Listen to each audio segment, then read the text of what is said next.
Avoiding becoming someone else's meal is typically priority number one for most animals. While there are many different ways to live another day in the eat or be eaten kingdom of Animalia, those that use disguises are sometimes the most interesting. One large moth thinks this whole disguise thing has gone to the birds. But you gotta do what you gotta do to sip that nectar here in life, death, and taxonomy.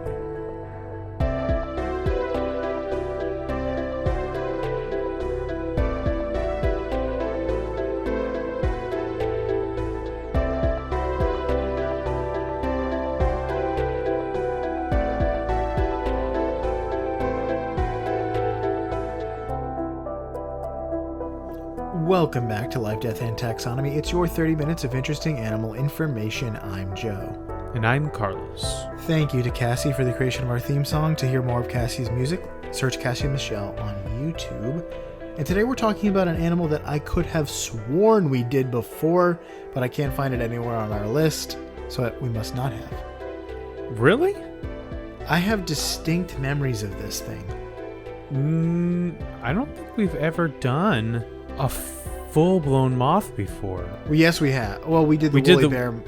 Yeah, but that was we were talking about the caterpillar, not the moth. And I know I tweeted about this because my mom saw one and took a picture of it. And so I sent it like an LDT tweet. Oh, maybe that's what happened. Or with we the didn't do video. a full episode. And I asked Jessie, like, did we ever do this like an episode on this? Because I remember it. And she's like, I think maybe you did like a measure up or something where you like measured something against the moth. And I couldn't find that either. So who knows? I feel like we've talked about it, but we've never done an episode about it. We did talk about a hummingbird before, so maybe we talked about it then. The Rufous hummingbird. And its long pilgrimage. But we're not talking about a hummingbird. We're talking about something pretty close to them. A hummingbird. It's got hummingbird in the name. The hummingbird moth. Yes, the clear-wing hummingbird moth. Yes, to be specific about it.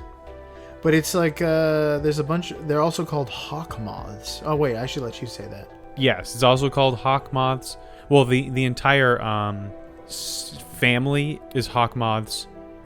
Big moths. Although this one isn't that big. I've definitely seen much bigger, but still pretty decently sized moth. But so it's the clear-wing hummingbird moth. We're going to call it here clearly a moth, which is a Brianism. If you're listening to this and you have not seen Brian's artwork for our episodes, he does a unique drawing, full color drawing for each one, and they're all amazing. You should check them out at ldtaxonomy.com. If you're just listening to this over iTunes, there's a whole visual element to this podcast that you are missing out on. You can also see it on social media, on Spotify too. Oh, can you? Oh yeah. So if you're listening on like Overwatch is a video game. On Fortnite. What is Overcast? I think that's one of them. Yeah. Okay. Yeah. Overcast or iTunes or Apple Podcasts or whatever. Then go check it out on. You can also follow us on social media and find it there. We have them all posted. You could also see some of his art if you buy a shirt, which is true. It's been so cold here in Jacksonville that I have been almost nonstop wearing my my Sunset Bear hoodie, LT Taxonomy Vaporwave Bear. Yeah, where you can get on Teespring. Teespring, yeah. The store is called Taxonomy Tees. It's so comfortable and a conversation starter. It's true. Because you have a neon bear on your shirt or sweater. Okay, we're also going to call it Moth for Liberal Arts, the hummingbird moth, and we're going to call it Pistachio Disguisey. Go watch The Master of Disguise. I think I could say that. I think I can. I can. Confidently endorse that movie to children. I think it's not like Austin Powers where it's got a lot of adult content. It's like the children's version of that. Yes, the children's Austin Powers is it kind of is. It's the same level of goof without all of the adult content. There is some though. if I remember Is correctly. it? I don't remember. Anyway, yeah, that's what we're calling it, pistachio. Would you like to know what science has to say about this? What does science have to say? Well, it has to say that it is in the kingdom you know, love, and are in, the kingdom Animalia. Mm-hmm. The phylum is Arthropoda. Mm-hmm. Because it is in the class Insecta. That's because was the wrong word. Yeah, that was the other way around. Yeah, yeah. I could have said because. Actually, no. That lobster. was right. It is in the phylum Arthropoda because it's in the class Insecta. The order is Lepidoptera, and that is an order of insects that includes, you guessed it, butterflies and moths. The family is Sphingidae, because it's also called sphinx moth. Did you know that? The sphinx moth? This family? I did, but hawk moth sounds better. Yeah. Genus is Hemaris, making the species Hemaris thisbe. Thisbe? Thisbe. Ultimate Thisbe. Why didn't I put Ultimate Thisbe on this? Mrs. Thisbe. Have you seen The Secret of Nim? Yes. Mrs. Brisby? Have you seen Psych? Clithby? No. Okay. No, I have not seen Psych. But Since we're in the business of naming things, it's time for my favorite part of the show. Cue the music. Critter groups. The part of the show where I ask you, Joe, a question, and that question is the same every time. What is the name of a group of this animal, or what is the term of entry, or what is the collective noun? It's all the same. If you saw a group of moths, do you have one for moths? What would you call it? Would you call it A, a flutter of moths, B, a radiance of moths, C, a whisper of moths, or D, a piercing of moths? Flutter, radiance, whisper, and piercing. a whisper seems good. Because no. You know why that's in your brain? Because of the Lord of the Rings. Because Gandalf whispers to a moth. I'm going to go with a piercing final answer. Incorrect. You want to know what the answer is? Is it a whisper? It is. Leave a whisper. Maybe that's why Tolkien made the whisper the animal that Gandalf whispers to. A moth. If it was a shout of moths, then we know exactly what Gandalf would have done. Scream at this moth he's caught, and then go get the birds. Whisper is really appropriate. I would it works because they're. I don't know. Their wing beats are a whisper. I thought I'd get you with flutter for sure. Piercing was just out of flutter the blue. seems like it would be more for butterflies. No, butterflies has got by. a great one, and I can't wait to, I guess, eventually do a butterfly so I can bust that one on you.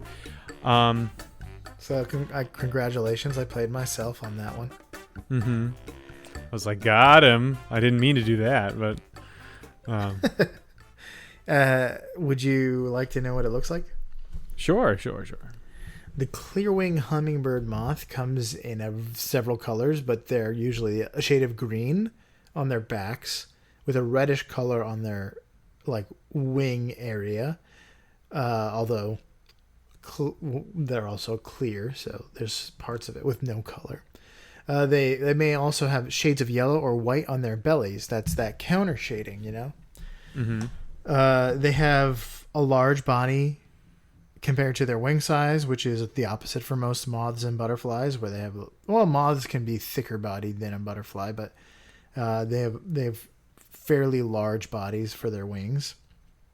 They usually look like stealth bombers, like with tiny bodies and these massive wings. It's funny you should say that. They also have two large antennas that look like bunny ears, kind of like moths kind of sometimes do, because they're covered in this black hair like chitinous fiber.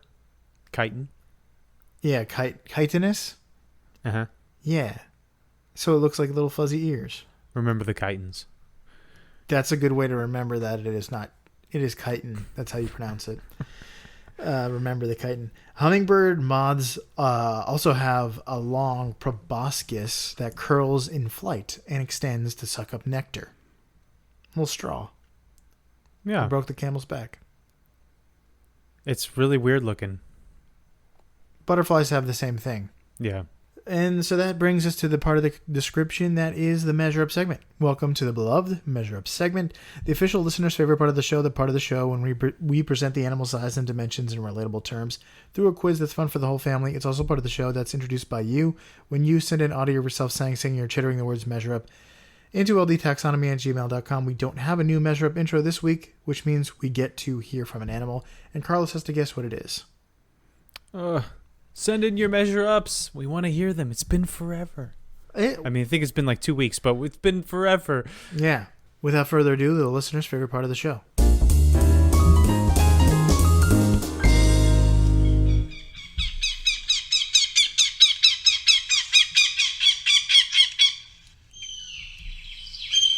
Different sound there.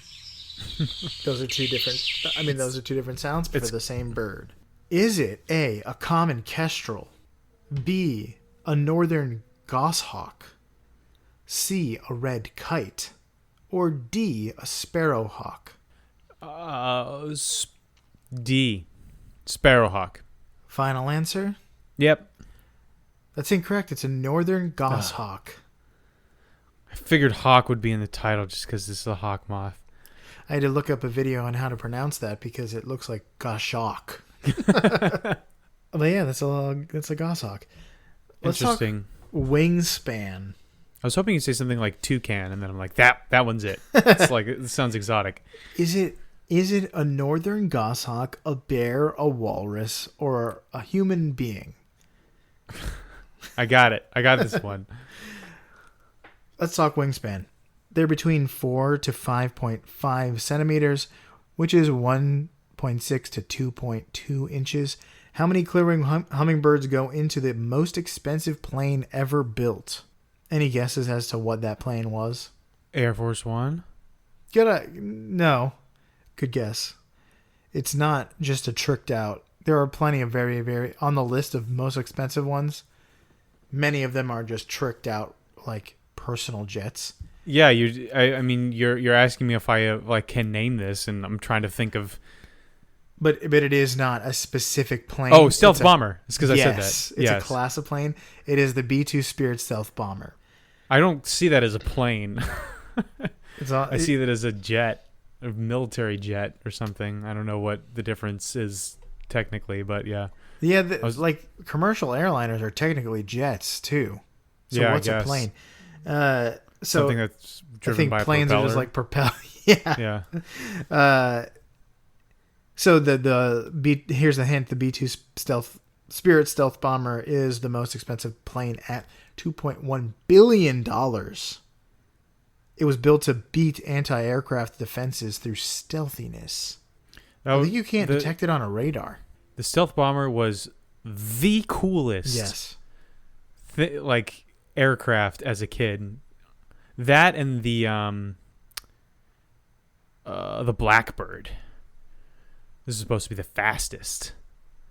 So the fastest, and then the stealth bomber just looks like an awesome boomerang that can. It's very alien. Fight the Russians or whatever. I think there's a whole movie about a stealth bomber that goes rogue and starts to attack people. Oh, it's called Stealth. All right, so how many clearing hummingbird moths go into... What was the weight again? The weight? Yeah, we're going... The length of the wingspan? Oh, the wingspan. Okay, yeah, okay. You're going for the wingspan of the bomber. The wingspan of the moth versus the bomber. Okay, it's 2.2 inches. Mm-hmm. And the bomber...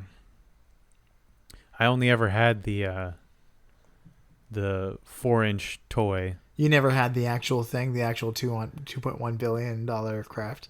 No, all my friends did, but we lived in an apartment when I was in elementary school, so we couldn't afford that. Didn't have the space. We couldn't afford full Capri Sun, and we couldn't afford a stealth bomber either. I'm just kidding. Capri Sun was a treat, but it wasn't a given. As it should be. We take Capri Sun for granted too often. I agree. So is it like the lateral distance from wingtip to wingtip? Yes. Like if you drew a straight line, or like if you had to walk it, because I think it's like not. Couldn't walk as the moth flies. As the moth flies, I see. So like all over the place, because those things are crazy. They don't ever fly in a straight line. I don't know. I want to say 100 feet, which is 1,200 inches. I'll say 500. 500 clear-wing moths, wingspans. If you cut it in half... Oh, because of the 0.2. Yes, 0.2. Okay. The correct answer is 938 moths. This is a big plane jet. The bomber has a wingspan of 172 feet. Oh, boy. Quite a wingspan for something so stealthy. You should have called it the owl, because the owl is something that flies with stealth. Yeah, but stealth bomber, it's like it tells you everything you need to know about it. But it's stealthy, it's sneaky. Don't tell anyone what it is. Just the owl. Yeah.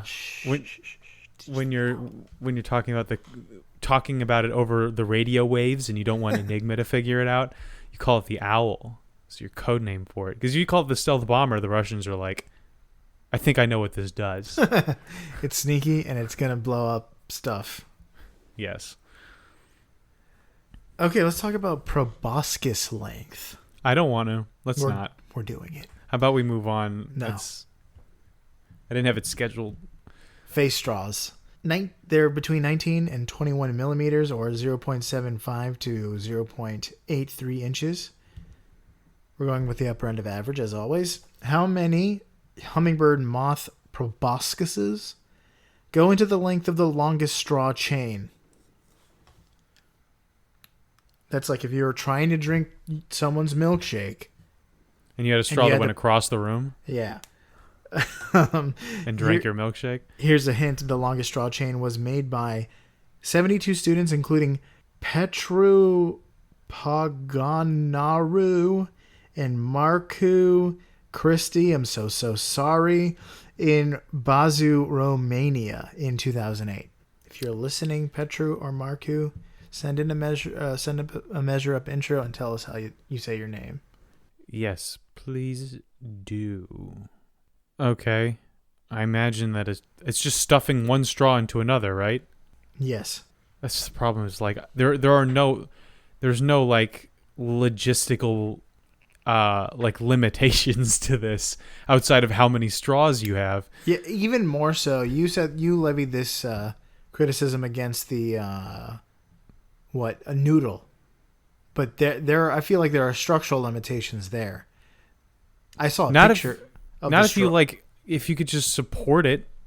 You can support it infinitely. But just like with the sunflower. You did one with like the tallest sunflower, and like you can't have a 400-foot sunflower and have it stand up. But, so it's but when you're making the noodle, it could break up. It could things could go wrong. But the straws, you could just put them together. If it breaks, put it back together. Or you could tape them, Yeah, what are the rules here? Do you have to be able to drink out of it? Could not possibly drink out of it. You lose suction on one that goes across the room to drink the milkshake. So I can only imagine the world's longest one has... No. You'd have to be Superman.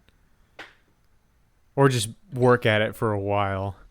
Well, I think you'd have to like slurp really hard because you're slurp really hard so for a much while. Suction.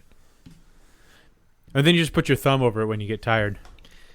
Unless it was perfectly vacuum sealed with like good duct tape on each segment. That's how you vacuum seal things, by the way, is you use duct tape. If you use enough. That's how Thomas Edison created the incandescent light bulb. It's duct tape.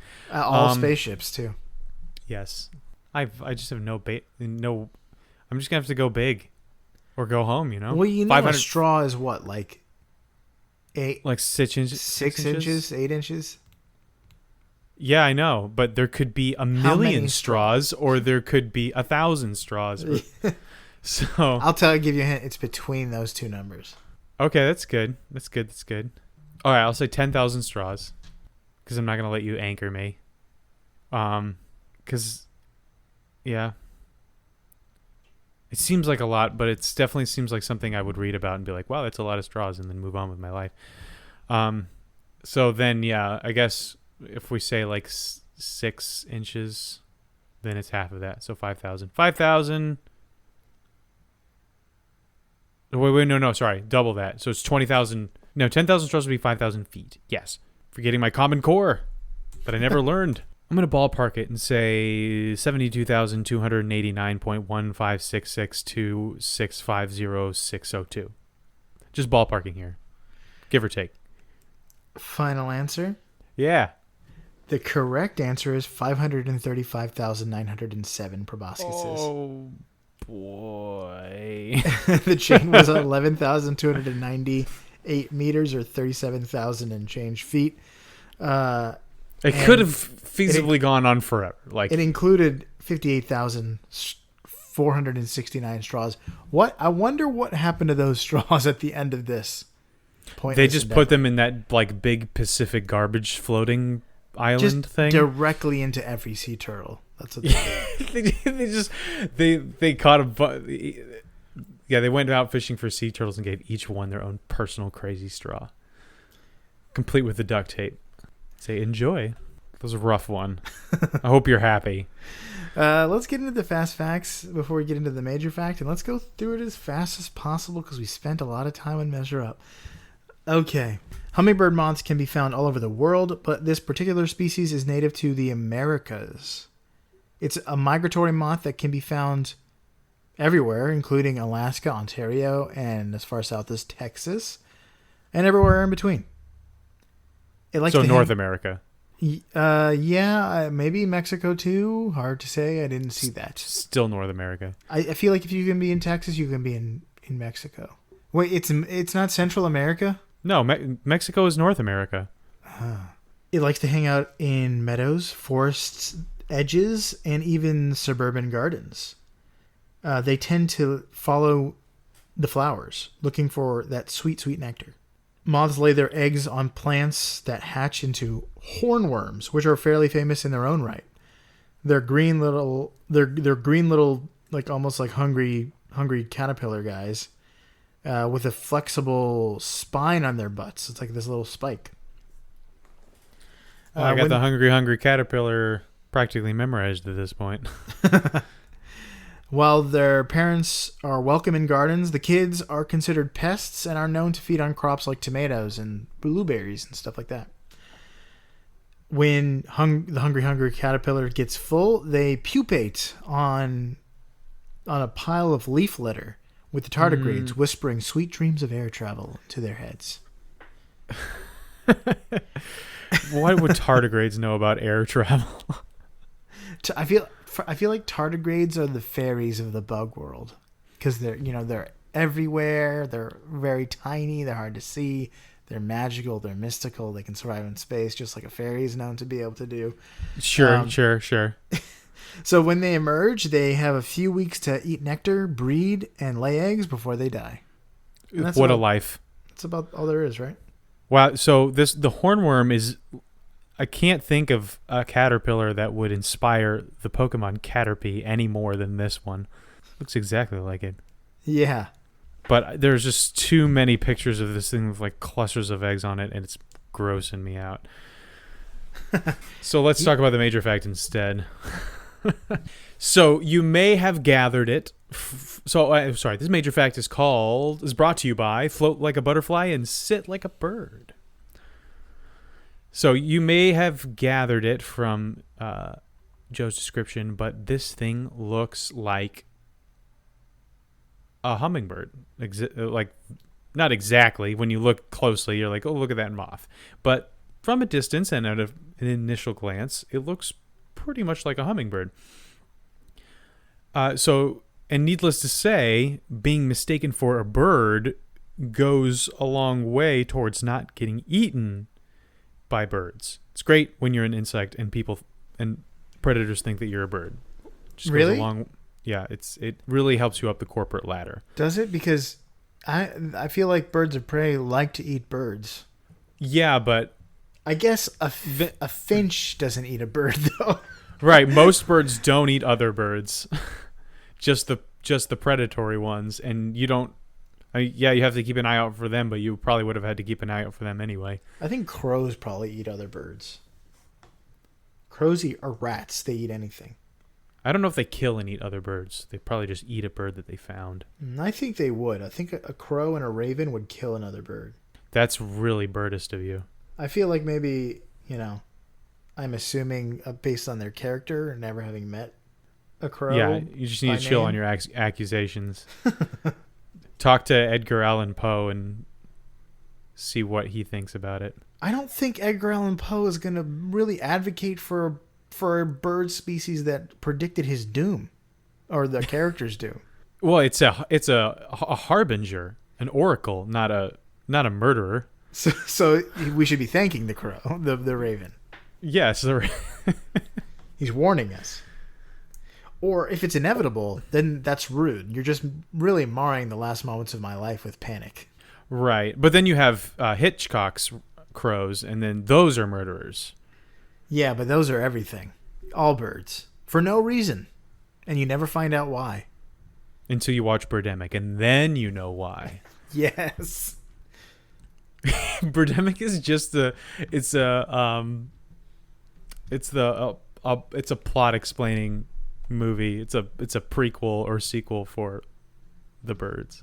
Yes. It's just like, this is why they went crazy. It's because this guy was hanging out With his hanging out with his family, having himself a party. Oh man, this is people have turned off their turned off this show by now. We're really narrowing the Venn diagram. We do that a lot, this Venn diagram. All right, so the key to the illusion that this moth is a hummingbird is doing what hummingbirds do. That includes flying around and sipping nectar, which is probably the easy part for moths. But it's the coming out during the day that's very un-mothy-like. Because I don't know if you've noticed, moths like the dark they like coming out at night and then going toward whatever light source they can find to their own doom. Why? Why would they want to go to a light source? Insects are drawn to bright lights because they confuse the animal's navigational systems. That sounds like a theory. That may not be true. That's on NationalGeographic.com. Well, I know, but that might be the prevailing theory, but that might be up for debate. Yeah, I don't know. This National Geographic article is actually not very professionally written. Anyway, so by coming out during the day, this makes the moth vulnerable to birds and other predators that hunt during the day that otherwise wouldn't be able to see them as easily at night. But they also have another key factor that helps them look like hummingbirds, and that's their clear wings. It is the clear-winged hummingbird moth, after all. So a typical hummingbird can beat its wings about 70 times a second, or 4,000 times a minute, which is why its wings appear invisible. So predators are used to seeing hummingbirds as little feathered bird torsos kind of just floating around without wings because they're moving so fast. But if the hummingbird moth stops on a flower to sip the nectar, then it will be pretty clear that it's not a hummingbird because its wings will be, unclear. Not clear. Because the moth has clear wings, even when it's stopped and its wings are not beating, it still looks like a hummingbird's wings in motion. Does that make sense? To me, it does. If it makes sense to you, then hopefully it makes sense to everybody else. Because it's like when you look at the wings, they're not entirely clear. Most of it is, but there are veins and things that you can see, so it gives the illusion of motion from a distance, even when it's not actually there. But hummingbird moths can flap their wings at 70 times a second. So when they flap their wings, it looks exactly like a regular hummingbird. But when it's perched, it does not want to be immediately identified as a moth. So that's why it cleared its wings and its schedule. But the piece de resistance is the fact that it can emit a hum that is similar to a hummingbird's when it flaps its wings, because it's flapping them it's the sound of the wings flapping. So basically everything about this moth signals to all other animals and insects around it, hey, look, there's a hummingbird. But the difference is that the smallest hummingbird is about, I think, like 3 or 4 inches. That's the rufous hummingbird, I think or the red-throated hummingbird. Ruby-throated hummingbird is like 3 or 4 inches. And then the hummingbird moth is only 2.2 inches. So it's a lot smaller than even the smallest hummingbird. But so that's why it shouldn't fool you, listener, when you are walking through a garden and you see what looks like a very tiny hummingbird or possibly a bee darting from flower to flower. You're probably looking at a hummingbird moth. But for predators, they don't know the difference. They haven't listened to Measure Up enough times. And that's it. That's all I got for the hummingbird moth. Check it out. Like a lot of the animals we do. When you get a chance, look this up and look at a picture of it, because it's pretty crazy. It does look a lot like a hummingbird, like specifically adapted. It really to does look like that. And they move like hummingbirds, very convincingly. Yeah, that kind of like they're static, hovering in front of one flower and then beam over to another and then beam over to another. So yeah, you got anything else? That's all I got. All right, that was the clearwing hummingbird moth. So for you out there in Podcastia, put on your best disguisey. Keep your wings a-flapping. And don't forget to use your proboscis whenever you're sipping some nectar like the hummingbird moth here in Life, Death, and Taxonomy.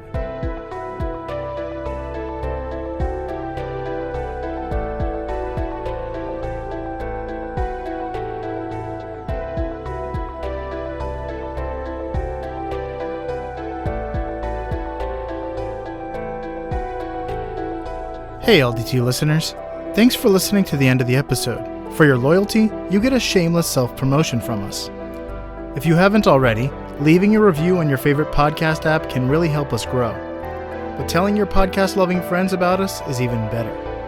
Also, don't forget to send in your Measure Up intros and animal suggestions to ldtaxonomy@gmail.com. We love hearing from you.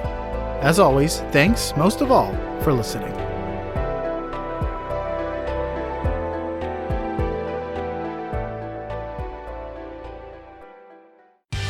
Life, Death, and Taxonomy is my favorite in the world podcast. I want to be a master of disguise.